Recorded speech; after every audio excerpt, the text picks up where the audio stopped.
program on the Persian Gulf and events in the Middle East. Joining us in our inaugural program is Ted Galen Carpenter from the Cato Institute. Mr. Carpenter will be joining us to critique President Bush's decision to commit United States troops to Saudi Arabia and the Persian Gulf. Mr. Carpenter wrote an op-ed piece, "Bush Jumped the Gun in the Gulf," in Saturday's edition of the New York Times. Ted Galen Carpenter of the Cato Institute in Washington, D.C. Former Secretary of State Henry Kissinger authored an op-ed piece that ran over the weekend that called the administration's Middle East response, quote, courageous, end quote. Do you agree? I think a more accurate term would be foolhardy. We plunged into a very dangerous, difficult situation without adequately considering either the short-term or long-term consequences. Instead of giving the Arab League a chance to work out a political settlement to the crisis in Kuwait, instead of giving the regional powers in the Middle East an opportunity to deal with Iraqi aggression on their own, and they have more than enough military capability to do that, we decided to rush into the situation, take charge of it, much as we would have done during the worst stages of the Cold War to prevent Soviet domination of the region. This is a president with a great deal of foreign policy experience. Why would he have made a move if hadn't thought it out? Unfortunately, I think in this case his experience may be a detriment rather than a benefit. He is a victim of ingrained Cold War habits and responses. For George Bush, one finds that he seems to have learned the lessons of history only between the years 1938 and 1949, that is to say the onset of Nazi aggression and the formation of NATO. And he has apparently learned very little since that time. Good day from Washington. Today, C-SPAN inaugurates a new series of interviews with people who are observing the Middle East situation at close hand. We're going to start our program off today with Ted Galen Carpenter, who is with the Cato Institute in Washington, D.C. Tell us about Cato Institute. The Cato Institute is a public policy research organization dedicated to promoting the values of limited government, free market economics, and a more peaceful foreign policy. Therefore, libertarian? But if you have to classify something, if people understand single words, is that the word to pick? Libertarian or classical liberal in the sense of the European continental use of that term, or maybe the 19th century use, not welfare state liberalism. At Cato Institute, you are the director of foreign policy. How large is the staff in that area? We have 3 full-time members on the staff, plus we do have several senior fellows who write frequently on foreign policy issues, and we have a network of adjunct scholars who work on specific projects for the Institute. We have had you here on C-SPAN in the past. We invited you this time specifically because a piece that you authored that I referenced. It ran in the New York Times on Saturday with the headline, "Bush Jumped the Gun in the Gulf." How did you come to write this specific piece with this line of thought? It struck me as I viewed the Persian Gulf situation that the U.S. response was exactly the same as it would have been during the Cold War period to meet the danger of Soviet expansionism or expansionism by a Soviet client or surrogate. And yet clearly we have entered a post-Cold War period. The nature of the international system is very different. The Soviet Union is no longer a significant source of threats to American security. Instead, the sources of instability, the sources of aggression anywhere in the world are likely to be small or medium-sized powers that have their own agendas. These threats are not necessarily mortal dangers to the United States. They are more limited in nature, and typically powers in the same region are going to be able to contain them. The United States does not need to become involved in every conflict that might break out anywhere in the world. That's what worries me about George Bush's declaration that our mission is to protect global stability and to preserve the sovereignty of nations. That is a blueprint for almost unlimited intervention and perpetual war. Is it a role that the American public would feel comfortable with? I certainly don't think the American people will feel comfortable with it long term, particularly when the extent of the costs and risks of that policy become apparent. And they're likely to become apparent rather soon in the Persian Gulf. I want to go back to the process of this piece. How did it arrive in the New York Times, and why that publication? I thought that the New York Times would be a particularly appropriate outlet for this article because it is one of the most important newspapers in the United States, and it has a great deal of readership not only in this country but also elsewhere in the world. What response have you gotten to this piece? A great deal of interest, not only in the United States but media outlets in Europe especially. Would you say that your viewpoint is a majority viewpoint at this point in time? I certainly do not delude myself into thinking that this represents a majority viewpoint yet in the United States. Typically, Americans respond with support and enthusiasm during the early stages of an interventionist episode. But the President should really not take comfort from that. Typically, that support is about a mile wide and an inch deep. If we get involved in full-scale combat, in particular, and the casualty lists begin to mount, that support can evaporate almost overnight. President Bush should look to the experiences of his predecessors, Harry Truman, with respect to the Korean War, and Lyndon Johnson, with regard to Vietnam. And he can then understand what might happen to his administration if he just relies on this initial public support and thinks that he may adopt any strategy that he chooses to pursue this intervention. What about not just public support, but also the way that the news media has been covering the situation? There was an initial burst of enthusiasm, but one thing I've detected over the past week or so is, one might say, the advent of second thoughts, more sober reflection. And interestingly enough, there appears to be some opposition, particularly among conservative writers, who are uneasy at the very least about the direction that the administration is taking. I'd like to spend some time with you going into a little more depth in the arguments that you've made in this theory. And first to talk about whether or not there was in fact expansionist tendencies on the part of Saddam Hussein. Do you believe in fact that the argument that the administration has made is that he had cast his eyes not only on Kuwait, but also Saudi Arabia and possibly more of the Arabian Peninsula, is one that you buy? It's possible, but it seems rather unlikely.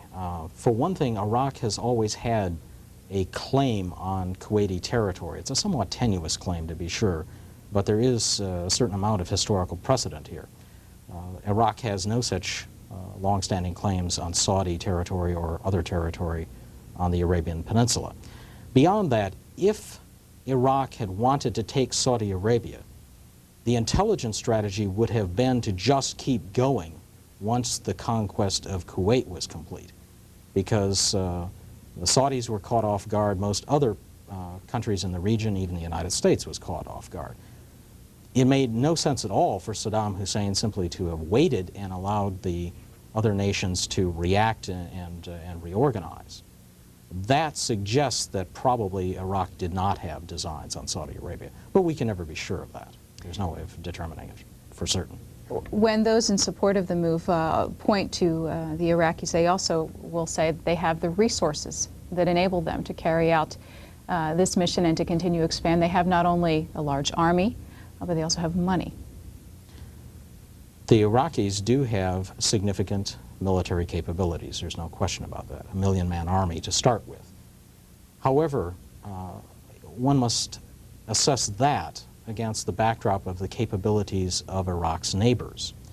And if you take a look at the military capabilities of the countries that are just on Iraq's borders, Turkey, Syria, Jordan, Saudi Arabia, Iran, those nations outnumber the Iraqis in terms of military manpower almost 2 to 1. They have nearly twice as many tanks, and they have nearly 3 times as many combat aircraft. And that doesn't even begin to bring in the military forces of other powers in the region that have a vested interest in at least containing Iraqi expansionism, most notably Egypt. In addition, the nations of Western Europe and Japan could certainly have provided at least some logistical support and perhaps some naval and air power. Stay with the thought on the neighbors. Do those countries possess what I'm looking for is, can they all go to the same direction at the same time? Is there enough of an impetus here for them in a longer-term situation to be able to coalesce? Well, certainly they would have to overcome a lot of animosity toward one another in order to coalesce against Iraq. But historically, that is the way the international system works. After all, conservative Britain under Winston Churchill and Stalinist Russia combined against Nazi Germany. Now, those two countries had virtually nothing in common. Before that, at the start of the First World War, democratic Britain, democratic France, and reactionary Tsarist Russia combined against Wilhelmine Germany. In our own history, radical Republican America and royalist France under Louis XVI combined against Britain. History contains numerous examples of countries that have very little in common, in fact may not particularly like one another, and yet they do combine against a common threat. American leaders, I think, have forgotten, because of the long, rather stable period of the Cold War in which the U.S. and the Soviet Union were dominant, that that is the way the international system typically operates. And if given a chance to, it very likely would have operated in that way in the case of the Persian Gulf. Regionally? Yes. What about those in support of it who will point to the broad cooperation among nations, including the United Nations stepping in very early in this process in support of sanctions? I think we also have to be wary of reading too much into that, in the sense that the United States has attracted some support for its efforts. But because we took such a strong leadership role, and we are apparently willing to undertake the bulk of the costs and the risks of this intervention, the level of support has rarely progressed beyond the point of tokenism. I mean, it's one thing for nations to endorse the United Nations resolution and to perhaps even participate in an economic embargo. But when it comes to more tangible support, that is, providing military units and taking the risks that that step entails, this so-called multinational force is overwhelmingly an American force, and it is likely to remain so. What I see here is, in many ways, a repetition of our experience during the Korean intervention in the early 1950s, where the United States provided over 90% of the troops and, with the fighting, took over 90% of the casualties. If war breaks out in the Persian Gulf, I think we're very much likely to see simply an updated version of that tragedy. I want to go back to the Henry Kissinger piece that I referenced, because this paragraph sums up an argument I'd say almost diametrically opposed to the one that you've made. He writes, "There are ample excuses for avoiding a decision. The most fashionable is the argument that the defense of the area should be an Arab matter. But in the end, alibis cannot change the consequences of failure to resist. None of the Arab states is strong enough, even in combination, to defeat the Iraqi army, toughened in a 10-year war, supplied with advanced military technology during that time by the Soviet Union and France, and buttressed by economic assistance from other industrial democracies, including the U.S. Such an argument marks the reemergence of American isolationism, especially among the conservatives. Allowed to prevail, it would conclude with America's abdication at the very moment when the old East-West conflict has been won." I notice that whenever interventionists do not have solid substantive arguments to refute the claims of more non-interventionist types, they invariably invoke the isolationist slur, and it is just that. Most of the people who oppose this intervention are in fact not isolationists, at least not in any reasonable definition of that term. As far as for the abdication of American leadership, I don't think it shows a great deal of wisdom, or to use George Bush's favorite word, prudence, to volunteer to be the military point man in the Middle East. That is a very dangerous and thankless task. It is one that may very well get thousands of American boys killed. And for the stakes in the Persian Gulf, that kind of commitment is just not warranted. Are you clear about what the short-term objectives of this mission are? Well, the underlying motives of the intervention, I think, are twofold. One, to try to preserve the flow of Persian Gulf oil at what are perceived to be low prices. In fact, if you factor in all the costs of protecting that oil, hidden costs but very real costs just the same, the oil is rather expensive. We're talking about a commitment that costs us right now $15 million a day, in addition to the normal maintenance of forces that can be used in the Persian Gulf. That costs us about $110 million a day. And if combat breaks out, there are some estimates that the cost may rise to $1 billion a day. So from the standpoint of cost effectiveness, that's not a very good strategy. The second motive is what might be termed a desire to preserve world order, to discourage aggression. But again, unless we are going to just apply this hypocritically to the Middle East, because that region happens to be oil rich, this is a blueprint for intervening everywhere in a multitude of quarrels in what is likely to be more and more a disorderly world as U.S. and Soviet domination begins to wane. We can no longer restrain our clients, and the Soviets quite clearly can no longer restrain theirs.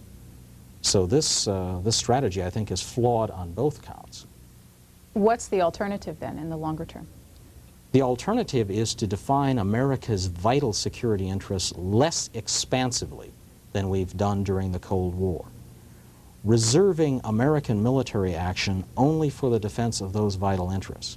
And a vital interest is something that has a direct, immediate, and substantial connection to our physical survival, to our political independence, and to the preservation of the freedom of the people of this country. It is not to preserve some nebulous concept of stability in the world, which frankly has never existed, nor is it to interfere in the quarrels of other regions simply to demonstrate leadership. People might be able to look back in months or say, he told us so, but that doesn't help us in the situation we're in right now. What are the options that the United States has right now, since we've already made the move militarily, in your eyes? Okay, I think there are two things that the Bush administration ought to do. One is to stop personalizing this crisis. Stop backing Saddam Hussein into a corner, insisting on a withdrawal from Kuwait, and at least tacitly insisting upon his removal from power. That gives him no incentive whatever to compromise. Instead, we ought to be looking to the Arab League to work out an acceptable political compromise, and again, telling the major powers of the Middle East, the members of the European community and Japan, that their interests are far more at stake here than ours, and they are going to be expected to defend those interests if they truly believe that this is a serious threat. If it is, the consequences of their failure to act will be far more severe to them than to us, and that we will begin to draw down our forces in the Persian Gulf, gradually enough so that they can formulate an alternative strategy. But make it clear to them we have no intention of fighting a major war in the Middle East. In other words, begin to disengage from this crisis. You talk about Saddam Hussein being backed into a corner. From your studies of him, how would he be likely to respond in that kind of a situation? It is a very dangerous thing indeed to corner any political leader, and particularly one who commands a million-man army, who has already demonstrated a great streak of ruthlessness. This is a man, after all, who, for the first time since World War I, had an army use chemical weapons, and indeed he used it in some cases on his own civilians that he thought were cooperating with Iran during Iraq's war with that country. To back that kind of ruthless leader into a corner, not giving him any kind of graceful exit, I think is extremely foolhardy. Could you talk a little bit about terrorism as a factor in this situation? That's perhaps one of the saddest aspects of the U.S. intervention. Given Iraq's limited size, and after all, despite all the comparisons of Saddam Hussein with Adolf Hitler, Iraq clearly is not Nazi Germany. Nazi Germany was a powerful nation of 70 million people in the heart of Europe with a world-class economy and a world-class military. Iraq is a small, and given its war with Iran, a rather impoverished third world country. It could not pose a serious direct threat to U.S. interests, except when we go out of our way to provoke a confrontation and give Iraq every incentive to generate terrorist incidents directed against Americans. I'm afraid that's now what we have done, and I think we're likely to find in the coming months that Americans, both in this country and overseas, will be the victims of Iraqi-directed terrorism. And the response on our part, and the United States part, if that happens? That's going to be extremely difficult to deal with. It's very difficult to thwart determined terrorist efforts, as we found out in the past. It's quite possible that a terrorist incident far away from the Middle East might be the triggering mechanism that leads to a direct and massive U.S.-Iraqi war. And what of the detainees, restrictees, or hostages, depending upon what word individuals feel comfortable with, in the Middle East right now? I think this episode illustrates more clearly than anything else that the Bush administration did not think through its strategy very well. At the very least, instead of just rushing into the Persian Gulf militarily, the U.S. should have urged its citizens to leave Kuwait and Iraq immediately before making any military move whatever. Instead, we make the military move, and now we seem surprised that Saddam Hussein has decided to use these American civilians and other Westerners as military hostages. What has the United States reaction typically been when there have been people detained against their will? How does it work as a policy factor here? It tends to inhibit policy. That is the way it has worked in the past, certainly during the Carter years, the Iranian hostage incident being the most obvious one. It also tended to inhibit the Reagan administration in a variety of ways. My suspicion, however, is that the Bush administration has already opted for a military solution, and it will simply regard these hostages as likely casualties of war. The reason I say that I believe the administration has opted for a military solution is the scope and the nature of the military buildup in Saudi Arabia. I cannot believe that the administration is going to dispatch 250,000 troops and simply have them sit in the Arabian desert month after month after month. President Bush is smart enough to know that that would be a perfect way to guarantee that public support will slowly recede. If we're building up a force of that size, I think we intend to use it. So therefore it is not a defensive force, but perhaps offensive?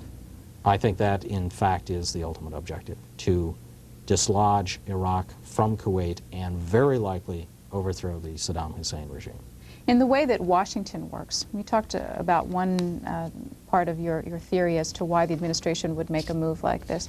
You also talk about it as gratifying the egos of policymakers, obsessed with maintaining a hyperactive American military role and serving the interests of the national security establishment. What's your point with this? This was, to the national security bureaucracy, to the defense industries allied with that bureaucracy, almost a godsend. It has given the national security bureaucracy, the military and so on, a chance to prove that they are needed in a post-Cold War setting. And the enthusiasm with which the military has responded to this, and for that matter, civilian policymakers, suggests that they had every incentive in the world to hype and exploit this crisis. And I think that was one of the factors that pushed us in to such an early and massive response. What is the likely outcome to be on the continuing debate here in Washington, D.C. on the military budget for next year? The Persian Gulf crisis clearly has slowed the momentum, which was already building to a substantial level, to cut the military budget. A number of proposals had been issued by private think tanks, including our own, to cut the military budget by 30%, 40%, in our case more than 60%. And this was gaining some support in Congress, particularly in the House of Representatives. It's going to be very difficult, understandably, for people to advocate cuts of that magnitude when there's an ongoing crisis in the Persian Gulf. With all of this occurring essentially during the break that Congress is taking traditionally during August, when Congress is back in just a couple of weeks, how is the institution of Congress likely to respond to the President's moves thus far? It's difficult to predict. It's going to depend on the situation as it exists 2 or 3 weeks from now. If we're involved in a shooting war at that time, again, the initial response will be to support the President, to support the war effort. There will, however, I think, be some second guessing even at that early stage. And if things begin to go badly, if we bog down or if the casualty totals seem to be excessive, there will be a lot of second guessing, again, much as there was at the time of the Korean War, the Vietnam War, or the intervention in Lebanon in the early 1980s. You've talked several times about this being the new world, the first conflict or crisis that we've seen in the post-Cold War era. A little bit of time, if you would, on how the other superpower in this equation, the Soviet Union, has been responding. Well, the Soviets, I think, have adopted a much more restrained and intelligent strategy in terms of the situation in the Persian Gulf. They scored some points by supporting the UN-directed sanctions against Iraq, thus showing the Soviet Union is now a law-abiding member of the international community. At the same time, Moscow was not about to take any extensive risks by becoming directly involved in the Persian Gulf militarily. In fact, this is probably the strategy the United States should have pursued. So in summary, if you had to describe your attitude about this entire situation right now, it would be what? Skeptical concerning the wisdom of the decisions already made, and very, very apprehensive, very worried about the likelihood of a serious conflict breaking out there. Ted Galen Carpenter, our guest, Director of Foreign Policy Studies at the Cato Institute. At this portion in our program, we're going to turn to you, our viewers, for your thoughts, your questions for Mr. Carpenter on this subject matter. C-SPAN's telephone numbers are on the screen, and we will take your telephone calls until about 4 p.m. Eastern Time, 1 p.m. if you're watching in the Pacific time zones with us live this afternoon. Our first telephone call is from New York City, and you are on the air. Good afternoon.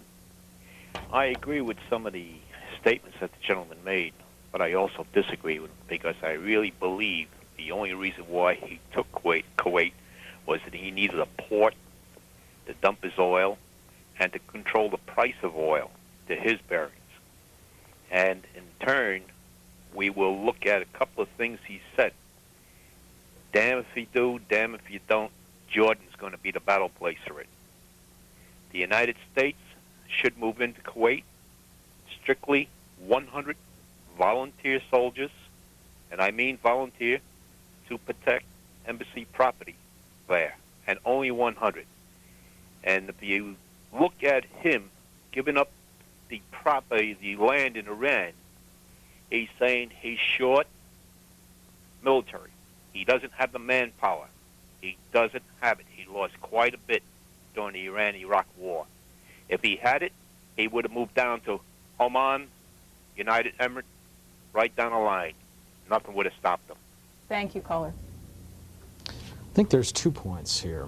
First of all, the motives of Iraq in going into Kuwait, I think may have been twofold. One may have been to get a more influential position within OPEC to determine policy. That's quite possible. The other motive is that this was a very effective way of wiping out the massive debt that Iraq owed Kuwaiti interests for helping to fund the war against Iran. I guess this is a lesson in the dangers of lending money to the likes of Saddam Hussein. The actions in trying to achieve peace with Iran, though, worry me more than they demonstrate Iraqi weakness, in that I think what Saddam Hussein may be doing is trying to free up his eastern flank and free forces to move against the so-called multinational force now moving into Saudi Arabia. So this may be a sign that, in fact, he does intend to settle this militarily, confront the United States directly. Does Iran possess the capability of moving against their former aggressor? They certainly could in concert with other powers. I think Iran would hesitate to take on Iraq by itself. After all, it has just finished a very long, bloody, and exhausting war against that country. If it could get guarantees from Syria, for example, that Syria would move simultaneously against Iraq on the other side, Iran might very well decide to settle the score once and for all. Monterey, California. Good afternoon. Mr. Carpenter, did I understand you correctly to say the United States has no national interest in the Middle East?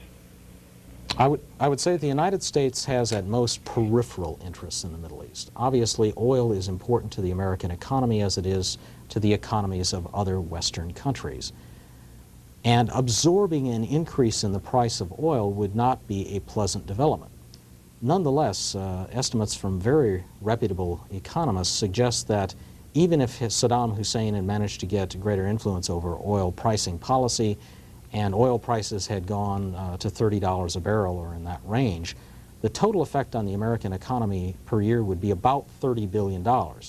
that's significant, but we're talking about a $5 trillion U.S. economy. So an increase in the price of oil is hardly going to be sufficient to push us over into a depression or achieve the more alarmist fears of some of the proponents of this intervention. Caller, you agree? Well, I must admit that's a point of view I hadn't really considered before. A question on from a different area. Given the treaty signed by or between Iraq and Iran in 1963, which confirmed the borders established, I believe, by the British. In any terms, wouldn't you consider this invasion really a heinous act? And Hussein doesn't deserve any out as far as the West is concerned. Well, I would certainly agree with you that the aggression was repulsive. It was something that is entirely tragic, but it is hardly unprecedented. Iraq is certainly not the first country, and I'm afraid it's not going to be the last, to take military action against its neighbors or to absorb the territory of its neighbors. That is, again, the way the international system has worked throughout most of history. The United States simply doesn't have the resources, either in terms of military manpower or in terms of economic strength, to intervene everywhere in the world to thwart aggression. That's why I think President Bush's mission to preserve stability is so terribly, terribly dangerous. Newport Richey, Florida, our next caller.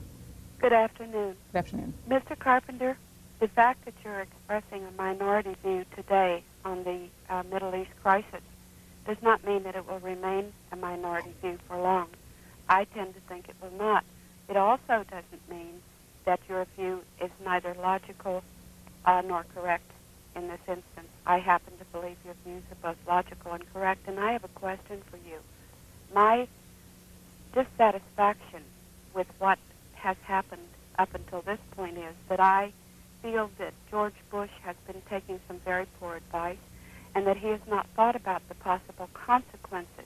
One of those, which I fear most, is that our military presence in Saudi Arabia may be the catalyst for the future destabilization of the royal families and the leaders of what we now consider to be friendly Arab nations. Would you comment on that? I think you raise an excellent point. Those societies, particularly the royalist or feudalist societies on the Arabian Peninsula, are very, very fragile structures. It would not take a great deal to bring them down. Making those countries appear to be the lackeys of the United States is certainly not going to enhance their reputation throughout the Arab world. Even worse, the U.S. military presence, by being so large and so visible, and our leadership role so obvious, will in all likelihood make the United States the lightning rod for all the anger and frustration in that terribly troubled region. Again, this is not the kind of position that I think we would want to get into if we had thought out the possible consequences. Some observers are suggesting that Saddam Hussein is playing to that feeling within the general populace in the Arab nations and beginning to position himself as the person who will stand up against the West and save the population there from Western interlopers. Can you see him positioning himself that way? I don't think there's any question but that he is doing that already, and he's doing it with some success. The attitudes of some of the Palestinian groups on the West Bank and in Jordan indicate a great deal of enthusiasm for Saddam Hussein. Moreover, I think Saddam Hussein may see himself as the intellectual or ideological successor to Gamal Nasser, a leader of Arab nationalism against Western influence. And if one recalls the attitudes of Arab populations when Nasser stood up to the British and French colonialists in Suez, this should give us a great deal of worry. Belglade, Florida, you're next. Thank you. I'd just like to say that President Bush is right. Hussein is Hitler. If we don't blow his head off his shoulders now, in 2 years we will face his nuclear ICBMs pointed at our country. I'm concerned with Ted pontificating that it's dangerous to back up a man who has used chemical gas against his own people, and he doesn't realize the progression of the thinking of a man who's motivated by power and the contempt of our values. I'd like to hear his comment on it. At the present time, Iraq does not pose a significant threat to the United States. Again, its objective capabilities are quite limited. This is a rather small third world country. This is not Nazi Germany. Now, Saddam Hussein may or may not be another Adolf Hitler. He certainly is a very ruthless, unscrupulous leader, but there have been a lot of them, and they're not all of the same magnitude as Adolf Hitler. As far as the intercontinental nuclear threat to the United States that might develop in Iraq, this certainly is something we have to monitor. It is something we may have to deal with at some point in the future. And I might add, not just with Iraq. We may have to be dealing with this issue with respect to a number of other countries in the world, also ruled by ruthless or unstable regimes. But the argument that therefore we should simply go on crusades to take out obnoxious dictators, I don't think follows logically from that particular point. If anything, concern about emerging nuclear threats in the third world would be an argument for developing an adequate anti-ballistic missile system to defend American population centers, and I think that is one step we should take. San Juan, Puerto Rico. Yes, one question that has not been answered so far is the fact that possibly most of the people in Kuwait might be in favor of Saddam Hussein. Now, in that case, the United States would be in a bind. I mean, they would be trying to liberate a country that does not want to be liberated in its majority. I mean, what has been said about this? That's it. I'm going to hang up and listen to the answer on television. It's possible that there may be some support for Saddam Hussein within Kuwait, but frankly, I don't think that most Kuwaitis were terribly enthusiastic about the invasion. And given the reports that have already come out of Kuwait about the actions of Iraqi soldiers in brutalizing the Kuwaiti population, I think any enthusiasm that may have existed before is pretty well gone. Now, this aggression was an odious act. I don't want to imply that it was anything other than that. It's a tragedy for Kuwait. It's just not our problem, or at least it shouldn't be, because to make it our problem entails a tremendous amount of costs and risks. We're talking with Ted Galen Carpenter of the Cato Institute. Next up, Washington, D.C. You're on the air. Good afternoon. First of all, I like to say that the United States, I think, is very hypocritical. This country was established by taking by force and killing Native Americans from the East Coast all the way to the West Coast. Number two, we used gas and chemicals in Vietnam. I know this for a fact because I'm a Vietnam veteran. Now, third, Iraq hasn't done anything any major power hasn't done already. I just want to know if you agree with that statement. And the average citizen, I believe, well, over there in that area, all the Arabs, I think despise the leadership, the sheiks, the kings, and the people who rule over the oil. The oil is under the land. Everybody, all citizens, should participate in the wealth of that. But you have these kings with $1 billion invested, $100 billion invested in the United States, and they're running around trying to find something to eat and some place to sleep. The last thing I just want to ask you is that this is so much like Vietnam to me. I don't think one American soldier is worth dying for somebody else's oil, and we have oil on the East Coast, in Florida, in Alaska, off the California coast. Why should we die for the oil companies? Thank you, sir. That last point, I'd like you to start with that because we really haven't touched on energy policy questions here at home. I think we ought to learn to let the energy market operate in this country. We've already seen some substantial benefits ever since President Reagan decontrolled the price of oil. We also saw the opposite situation when in the 1970s, in response to the Arab oil embargo, we imposed price controls on oil and developed a centralized allocation system. What we did with energy products at that time was virtually the same thing that the Eastern Bloc countries have done with their entire economies. And what we saw in miniature with respect to this one commodity was the same effect that they have seen with their entire economies. It simply doesn't work. If we allow the market to adjust to the changing oil supplies coming out of the Persian Gulf, the result would very likely to be somewhat higher prices. But that also leads to bringing on wells, bringing wells online that are not profitable at, say, $18 a barrel, but maybe at $28 or $30 or $35 a barrel. It leads to conservation measures, and alternate forms of energy may in fact become economically feasible at that point. In other words, the market will adjust.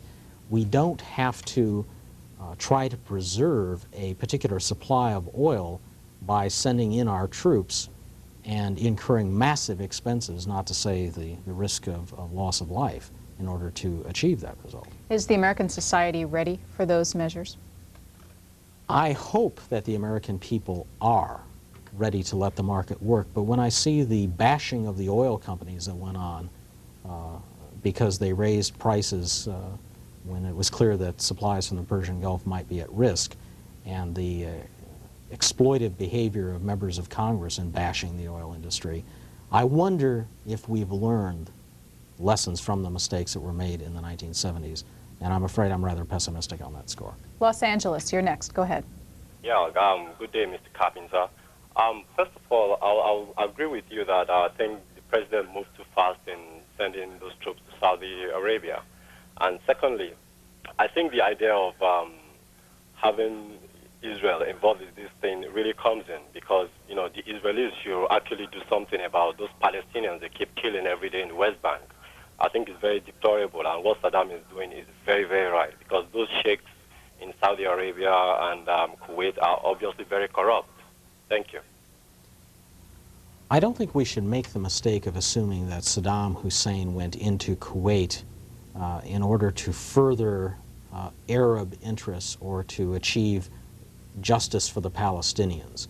I suspect Saddam Hussein went into Kuwait, as I said before, to erase a difficult debt that Iraq owed Kuwaiti interests, and also to secure an outlet on the Persian Gulf. He is now portraying himself as the champion of the Palestinians, as the champion of the Arab masses, but I think that's rather cynical exploitation on his part. Duncannon, Pennsylvania, our next caller. Good afternoon. Yes, two things. Let me turn my TV down. As far as the hostages are concerned, isn't Iraq just taking steps to prevent a war? And I don't like why we won't leave Saudi Arabia, even if Iraq leaves Kuwait. And also, do you think our policy of limited, restricted warfare that we're getting into again is a profit-motivated thing? You know, we know there's such a thing as war profiteers in this world, and I think they wanted us to lose Vietnam. And they got control. They knew that the more ammunition and instability created, the more money that they'd make. I like your comment on this. I generally don't subscribe to conspiracy theories, and particularly conspiracy theories that are that vast. If the United States moves incrementally in terms of its military policy in the Persian Gulf, I think that will be for policy reasons, not necessarily to prolong the struggle or to create profits for certain military industries. The problem is, though, that we seem to be drifting into a war without a clear assessment of the dangers that are involved. Are there any parallels with Vietnam? I think there is less of a parallel with Vietnam than, let's say, with Korea or with the intervention in Lebanon in the early 1980s. In both cases, we rushed in very quickly. We created this multinational facade to conceal what was still essentially an American operation in both cases. And we found out after we were in that it was very, very difficult to achieve our objectives. The costs and the casualties were much greater than we ever anticipated. And we left in both cases with most unsatisfying results. Hopkinsville, Kentucky, you're on the air. Yes, first I'd like to say, I hate to say it, but I have to agree with the gentleman that I'm afraid that the president's in a position where in a little while the American people's patience or resolve to stay with this thing might run out and put him in a bad light, because I think he's done something that he had to do. And I think that 50-yard line quarterbacking is a very dangerous thing. We don't have a 2,000-pound wall of flesh coming at us, and he does have. But I don't think we can give place to an aggressor such as Saddam Hussein. If we give place to him and if we sit still on our hands, I think that after any period of time that he takes a notion, he could attack Jordan or Saudi Arabia or wherever he wants. Thank you, sir. The bottom line, unfortunately, is likely to be how many American lives are we going to be willing to sacrifice to stop Saddam Hussein or any other aggressor in the world? And I think this is a question we need to be asking ourselves. Beyond that, at the risk of being a 50-yard quarterback, the alternative is to subscribe to the lemming theory of patriotism, and that is that we should all just mindlessly follow George Bush over a cliff. And I do not believe that that is intelligent patriotism. Intelligent patriotism questions the wisdom of policies when people honestly believe that they are fundamentally flawed. Mexico City, you're on the air. Hi, how are you doing? I have a little problem with Mr. Galen's opinion, because right now that everything already happened, everybody's happy to say, why didn't the Arab powers get involved? Why didn't we give them a chance? But at the beginning, that's what the world was looking for. It took a long time for the United States to get involved in my mind, and fortunately, George Bush had the guts to go in and try to solve a problem that I do believe that if we wouldn't have moved to contain him and we would have tried to appease him, he would have tried to go into Saudi Arabia. His strategy was a long-term strategy: get first Kuwait, get the world to try to appease him, then perhaps in 6 months or in 1 year go for Saudi Arabia. And if we try to appease him, we are going to face a lesson like the one we didn't learn from Hitler. I'm very happy that the United States moved in when it can do a right move like that one. Thank you. Again, we don't know what Saddam Hussein's objectives were. We don't know for a fact that he had unlimited expansionist objectives. In fact, there are signs that his designs were on Kuwait alone. Beyond that, if Saddam Hussein really does pose this terrible threat to the region, the other powers in the region have the capability to deal with that threat. They don't need the United States to deal with it for them. On the other hand, I'm certain they're not going to volunteer to undertake the costs and the risks of dealing with that threat, again, if the United States is perfectly willing to do it for them. They would be foolish to undertake risks needlessly. You said earlier that you believe that a military outcome is perhaps the only solution left at this point. Do you suspect that there are diplomatic things going on behind the scene that we are not aware of? I think there are probably diplomatic initiatives, and I don't want to imply that a military clash is inevitable. It's simply that the options are narrowing, and narrowing very rapidly. Assuming that we do have some effective diplomacy left, I would hope that we have approached the Arab League and urged the members of that league to try to work out a political settlement yet. But again, with George Bush's demands, not only that Iraq not move against Saudi Arabia, but that it withdraw from Kuwait, and again, the reports that have circulated around Washington that Saddam Hussein's government must be removed from power and constraints must be put on Iraqi military capabilities, this does not portend well for a diplomatic solution at all. We have a caller, but quickly, are those demands, as you call them, or objectives perhaps, what caused the Arab summit that was called most recently not to succeed? Well, I think it at least made life far more difficult for the members of that summit. Jefferson City, Missouri. Yes, Mr. Carpenter. A bit of history. When the British, badly bruised, moved out of Palestine, threw their hands up, I read somewhere where a British brigadier said, never, ever get involved in Semitic tribal warfare. And I think this, of course, what we did was move right in as a backer of Israel, which apparently, as far as I'm concerned, has done nothing more than get us the undying hate of the entire Muslim world. Now, could you say something about the Israeli action in this particular problem? And one more thing. I'm a World War II veteran, and I must say that after the Korean War, I'm just a little tired of the United States getting into wars that politically we don't intend to win. And if we don't intend to win this, I think there will be some very, very severe political problems. I'd like to hear what you say.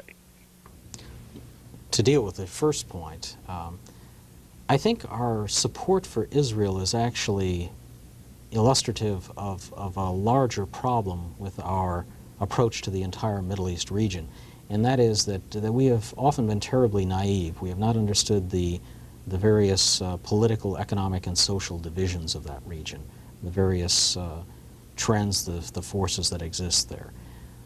I think that is indicative also of our haste in moving into the Persian Gulf. It is indicative of the hubris, the excessive pride that we exhibited in the early 1980s when we moved into Lebanon. That was a situation where massive turmoil, at least 7 major identifiable factions that were fighting for political control. And yet American leaders just assumed that the United States could move in there and settle that problem. If the results had not been so tragic, that would have been a comical assumption. Baldwin, New York. How you doing? Just a question. Why do you think Saddam Hussein didn't just go in and take Saudi Arabia first instead of stopping off at Kuwait just maybe to test the waters? And also, don't you think that it's a sign of America just being there is a sign to other countries like Jordan and other countries around the area that they shouldn't try the same thing, that we also will react? Well, again, without being privy to Saddam Hussein's war council, I'm not sure why he decided to move against Kuwait, why he didn't move against Saudi Arabia first, or why he didn't follow up with an attack on Saudi Arabia after moving into Kuwait. The most logical answer is that perhaps Kuwait was his only objective. I don't think it is terribly productive, though, to speculate on what his motives may have been. There's really no way of determining that. We have about 7 minutes left. Brentwood, California, you're next. Hi there. I disagree with your guest's hypothesis that there could be a United Arab military front against Saddam Hussein. First of all, Syria would never fight. Jordan could not coordinate. Egypt does not have the technology or the troop strength at the present time. Secondly, Saddam Hussein has MiG-29s with lock-on radar capabilities. He has not 1 million men in the field. He has approximately 650,000 men, troop strength, combat ready. He also has T-series Russian tanks with firepower and mobility to wipe out anything in his path. He has ground-to-air missiles, and he's ready. When he went into Kuwait, he wiped out his debt. He took over the oil consumption. He wiped out OPEC.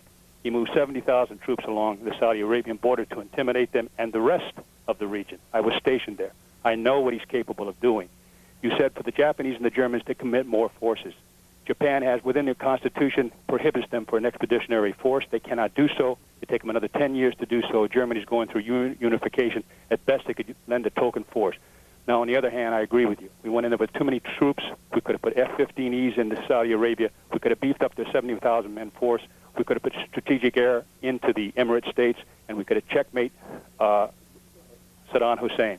But make no mistake of it, Saddam Hussein is very, very intelligent, very crafty. He wants to control the oil. He wants to control that region. Unless we checkmate him, we're going to do so. Bye-bye. Response? Again, I would reiterate that the military capabilities of Iraq's neighbors were quite substantial. Let's remember, Iran fought Iraq to a standstill all by itself for more than 7 years. That suggests the nature of the military balance in that region. And I'm a little tired of hearing about how Germany and Japan cannot do anything because of provisions in their constitution.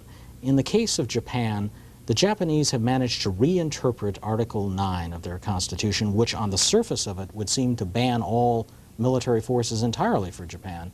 They've been able to reinterpret that to build a fairly substantial force. Today they spend in the area of $27 to $28 billion a year on the military. It's only when they don't want to do something that might put them at risk that they cite this as a reason why they can't possibly help us. Norman, Oklahoma. Yes, Mr. Carpenter. I'm a student from Palestine, and I would like to emphasize some point that I think was ignored by the media here, which is the benefits that Israel is going to get out of all that conflict. These American forces, looks to me, that are committed to stay there for quite a long time, and this would affect the strategic balance in the Middle East. This would mean that no threats from Iraq or Syria are going to affect Israel. And Israel would be free. I mean, there would be no challenge for them for achieving their expansions in the Middle East. And one more thing, that I believe that the Jewish lobby in the American Congress is trying to inflame this problem. I've seen representatives like Mr. Alfonso D'Amato from New York trying to talk about the Hitler issue and all that stuff. I mean, this is real serious, and I think the Americans should be aware of that thing. They are fighting for other people. Thank you.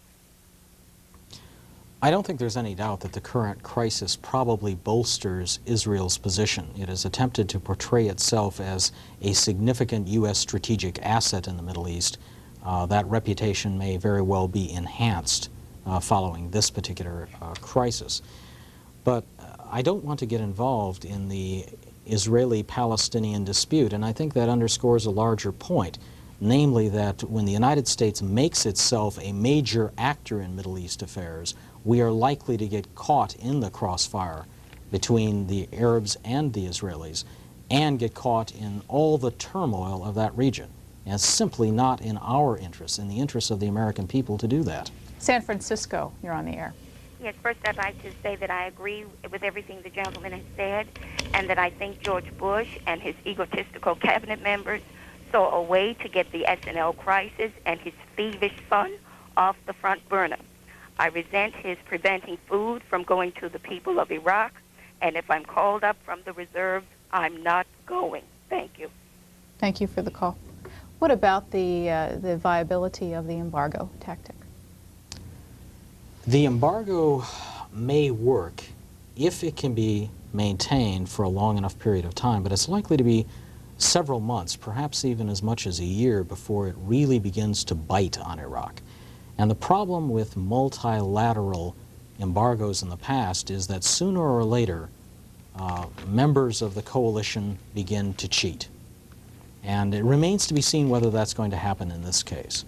My guess is that ultimately that will happen, that the embargo will spring leaks, and it will not be nearly as effective as Washington's policymakers hope that it will be, or that it appears at this point in time that it might be. We are out of time. I want to thank Ted Galen Carpenter, who is Director of Foreign Policy Studies at the Cato Institute in Washington, D.C. If you would like to read his piece, it appeared in the New York Times on Saturday, the 18th of August. And again, it's Bush jumped the gun in the Gulf. Mr. Carpenter, thank you for spending an hour with our audience. It's been my pleasure. Thank you for participating. Have a good day.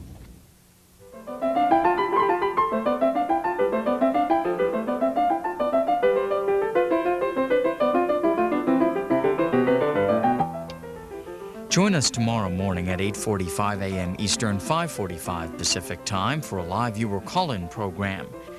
Our guest to discuss her recent columns, Dorothy Gilliam.